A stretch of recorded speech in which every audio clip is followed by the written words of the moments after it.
What's good, guys? Welcome back to my channel. I hope you guys are doing well. And as you can see by the title, today's topic is how to level up in your 20s. Just how to level up in general, but because I'm in my 20s, I'm going to share my tips on how I've leveled up in my 20s. So stick around and we'll get into it. Okay, so the first step into leveling up in your 20s for me was changing the way that I think, changing my mindset. That was really important to me. That was probably like groundbreaking in my leveling up journey, because there's no way that you can change if you're not honest with yourself and you're not truthful and you don't tell yourself, listen, if I carry on going like this, my life is going to be shit. So that's kind of what I had to tell myself. I had to change my mindset in the sense that the way that I was doing things was clearly not working. It was making me stressed, depressed, and upset. Even the way that I acted, I realized that I needed to change that. Hello. At this point, we're going to have to feature Chico in every episode. Can I help you, love? Hello. You just want to be a part? Okay, let's see if they can see. There we go. Oh, yo. You cannot grow without discomfort. I learned that feeling like uncomfortable and feeling pissed off and feeling irritated about things that weren't working in the beginning for me. I was getting frustrated and I was like, what the hell is going on? Why is it not working? It's because that's necessary in your leveling up journey. You need to know that this discomfort is preparing you for something better. And once I learned that, then it was easier for me to like get through the stresses of life. Like when it's one obstacle after the other, after the other, after the other. I realized after that, like after all of those, it was all making me stronger. And that's important. You've also got to get out of the victim mentality, because I used to kind of struggle with the victim mentality where when I was depressed, I guess I was just like, why is this happening to me? I feel really worthless. I feel like I'm not meant to be in society, and I'm not doing what everybody else is doing, and I'm not succeeding, and I feel like shit, and nobody likes me, and all this stuff. Like, even if that's some parts of it is true, most of it is bullshit that you're just fabricating in your mind. It really is.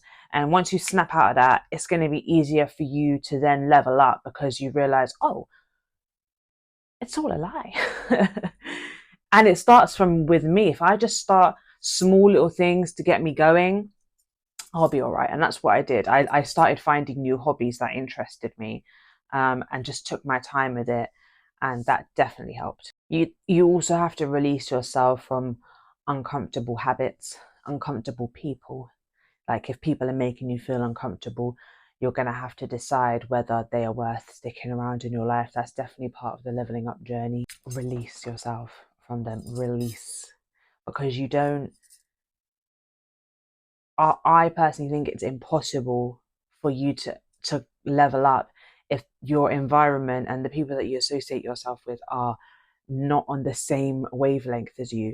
You've got to cut ties, even if you don't want to. If you're really serious about leveling up and really serious about taking life seriously and being successful, you have to do that. Nothing personal, it's got to be done. My next step to leveling up is more of a mental thing for me, and that is staying positive, pushing positivity out into the world. Like, that's also something that I really struggled with in the beginning. Again, when I was depressed. When you're depressed, nothing is good in life. Let's be honest. We don't feel like there's anything positive about our life because we're depressed, And I kind of struggled with having positive beliefs about myself, mainly telling myself positive things, and also looking at positive things from a negative thing. I've now learned that to like try and make a negative into a positive in some kind of way. And that's very important, because having a negative mindset is draining. It kind of links back to being the victim. If everything is bad and nothing is good, you're not gonna reach anything, and no potential that you even have, that you even think you have, or people tell you have, whatever. You're not going to reach it from being negative all the time. Nobody likes a negative Nancy. No one does. So putting positiveness out there into the world, and that can just be, I feel like with me, I put positiveness out there not from so much speaking, but kind of from my actions.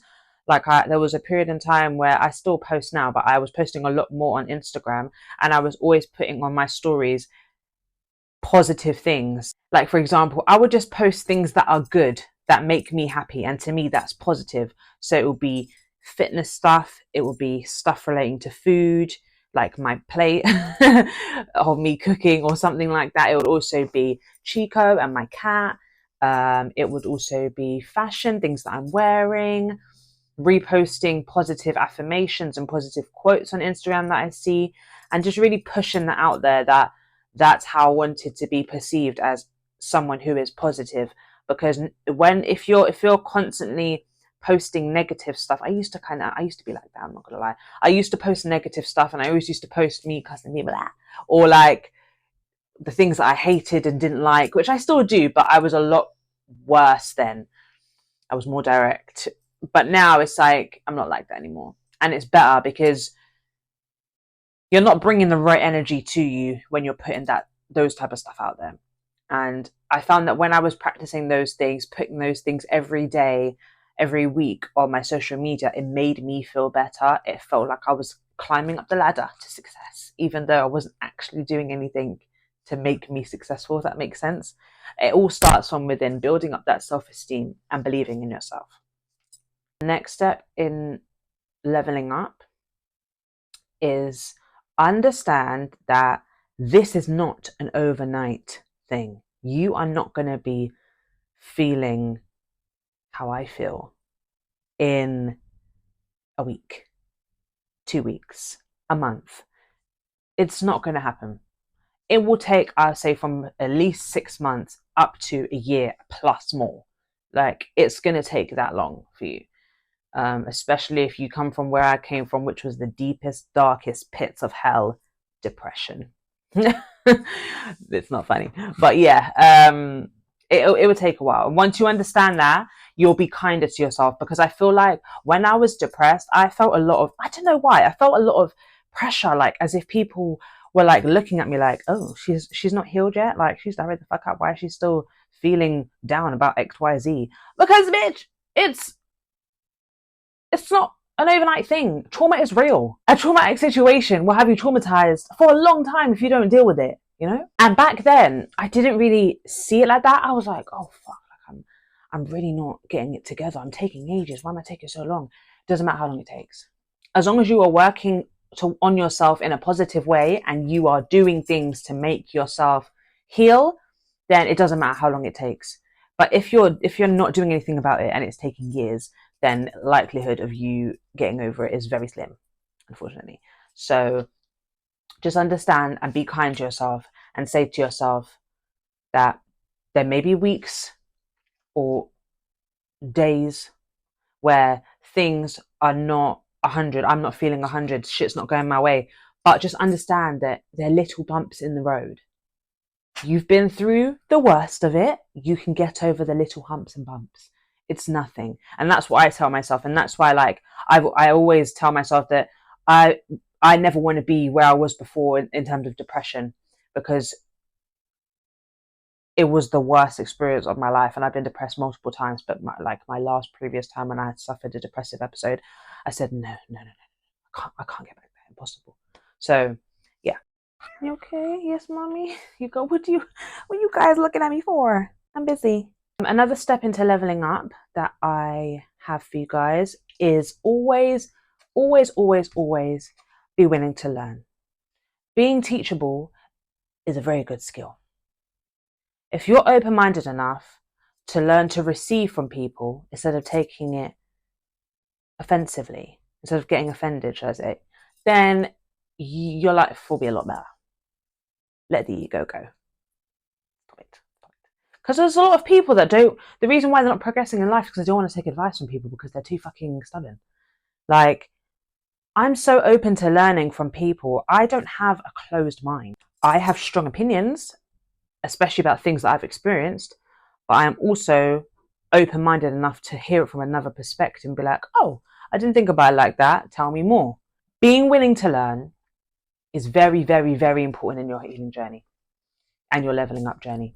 And also, you don't even have to learn physically from someone else. I always like to learn from watching YouTube and listening to podcasts, and reading books, and what else?